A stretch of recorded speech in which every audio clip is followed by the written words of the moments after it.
नमस्कार दोस्तों, Bhupendra commerce classes में आपका स्वागत है।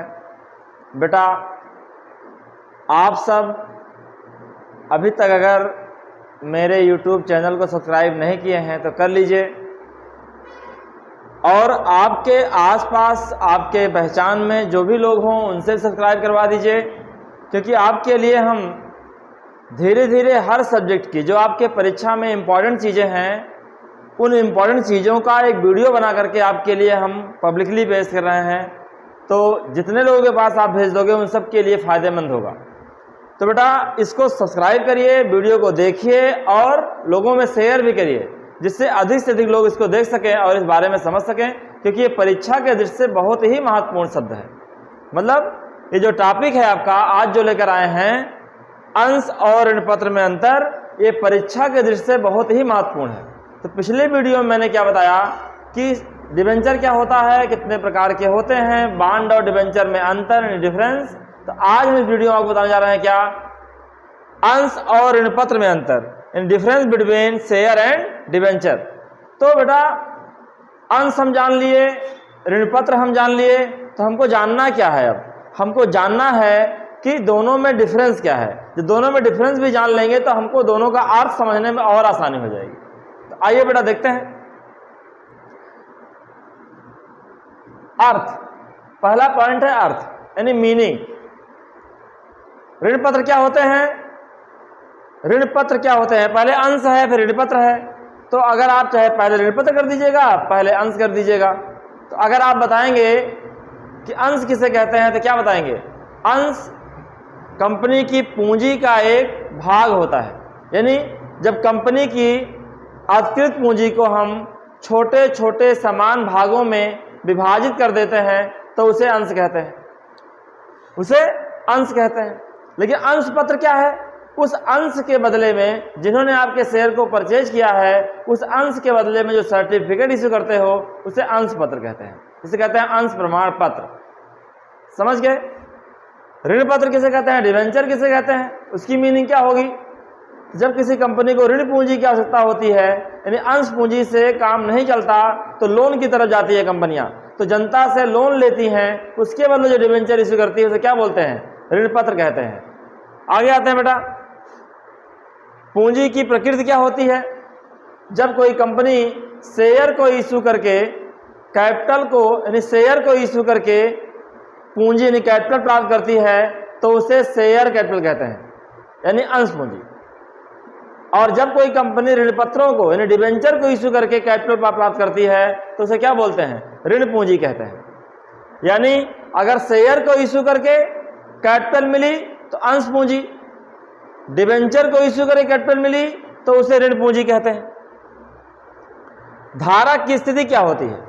यानी जिसको आप शेयर इश्यू करते हैं, जिसको आप डिबेंचर इश्यू करते हैं, उसकी कंपनी में स्थिति क्या होती है, उसकी पोजीशन क्या होती है? धारक की, होल्डर की। तो शेयर को परचेज करने वाले को हम शेयर होल्डर कहते हैं, यानी अंशधारी कहते हैं। डिबेंचर को परचेज करने वालों को हम डिबेंचर होल्डर कहते हैं, अर्थात ऋण पत्रधारी कहते हैं। ब्याज या लाभांश, तो बड़ा एक चीज जान लीजिए, हमेशा इस चीज को याद रखिएगा, ब्याज और लाभांश के बारे में अगर आपसे पूछते हैं तो आप क्या बताएंगे? आप बताइएगा कि एक अंशधारी को अंश के बदले, अंश पूंजी के बदले लाभांश मिलता है, यानी शेयर होल्डर्स को जिन्होंने कैपिटल को इन्वेस्ट किया है कंपनी में, उन्हें उसके बदले क्या मिलता है? उन्हें उसके बदले डिविडेंड मिलता है, लाभांश मिलता है, डिविडेंड। लेकिन बेटा, जो लोग ऋण पूंजी में पैसा इन्वेस्ट किए हैं, जिन्होंने डिबेंचर को परचेज किया है, जितना कैपिटल उन्होंने दिया है, उस कैपिटल पर क्या मिलता है? उस कैपिटल पर उनको ब्याज मिलता है, यानी इंटरेस्ट मिलता है। तो एक चीज दोनों में और डिफरेंट जान लीजिए, लाभांश जो होता है हमेशा पेड अप कैपिटल पर दिया जाता है, डिविडेंड जो होता है, लेकिन जो ब्याज होता है, इंटरेस्ट, ये हमेशा निर्गमित मूल्य पर दिया जाता है, यानी इश्यू प्राइस पर दिया जाता है ब्याज, इंटरेस्ट। अगला बेटा, ब्याज की दर।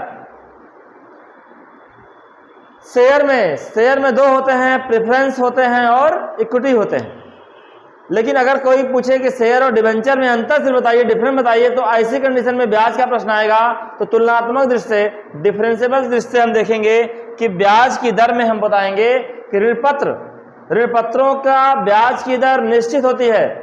यानी जब आप डिबेंचर इशू करेंगे, यानी कोई कंपनी डिबेंचर इशू करेगी तो ब्याज की दर पहले निश्चित हो जाती है। जैसे 5%, देखो डिबेंचर के सामने देखिएगा लगा रहता है 5% डिबेंचर,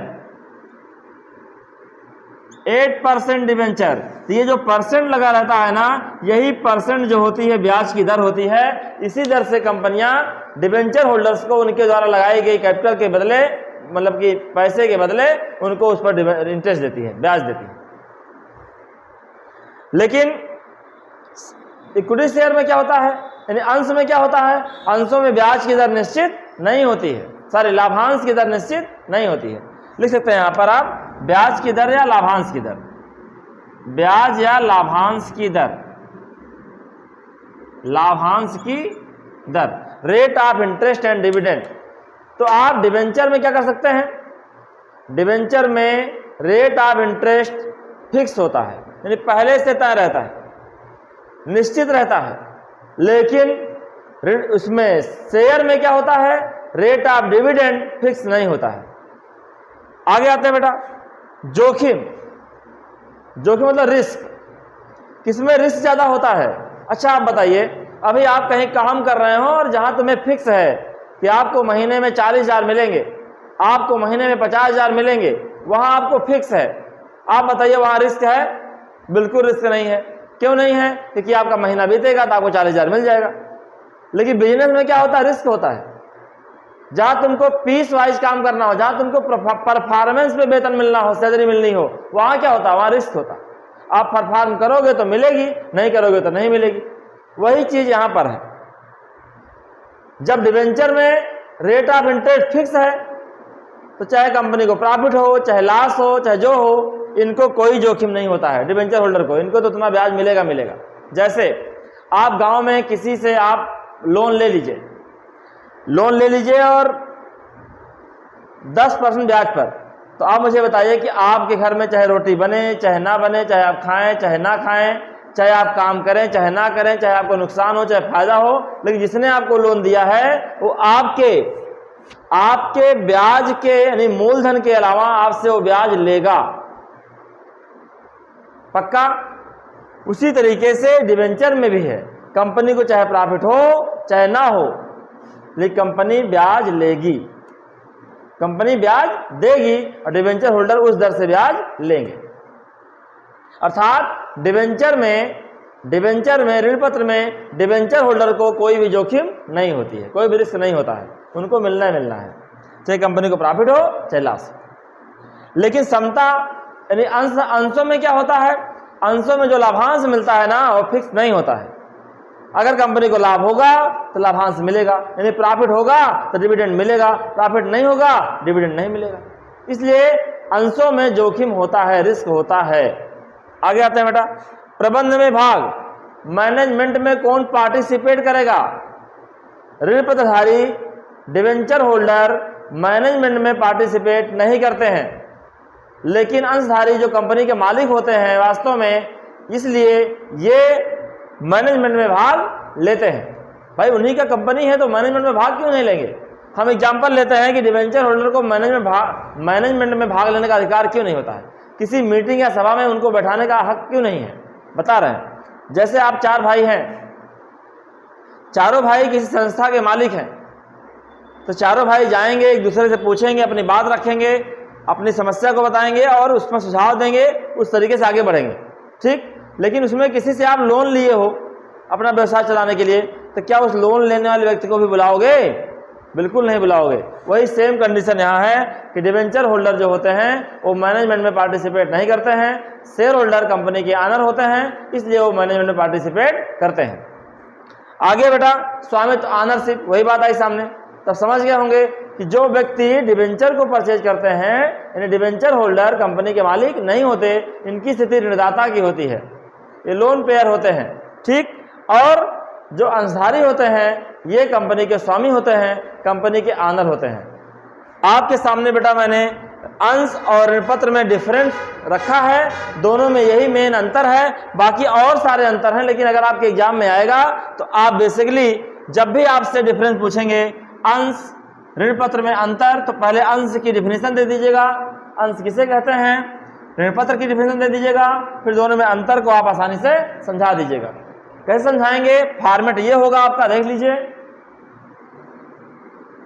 यहां लिखिएगा अंतर का आधार बेसिस ऑफ डिफरेंट, पहला पॉइंट। फिर यहां अंश यानी शेयर, यहां आपका है ऋण पत्र यानी डिबेंचर। फिर अर्थ लिखिएगा, पहला पॉइंट अर्थ, दोनों का अर्थ बता दीजिएगा। फिर जब स्पेस खत्म हो जाए फिर दूसरा पॉइंट लिखिए, पूंजी की प्रकृति, ये अंश पूंजी होती है, ये ऋण पूंजी होती है। ऐसे करते करते आप आराम से 8 पॉइंट, बहुत इजी है। एक बार बेसिस ऑफ डिफरेंट याद कर लीजिएगा, आप इसको अच्छे से एग्जाम में प्रेजेंट कर देंगे और जैसे हमने बताया है ऐसे लिख देंगे, आपका नंबर कटने वाला नहीं है, पूरा का पूरा नंबर मिलेगा। बेटा वीडियो को पूरा देख लीजिएगा, कोई भी डाउट होगा तो आप मुझे बता दीजिएगा। धन्यवाद।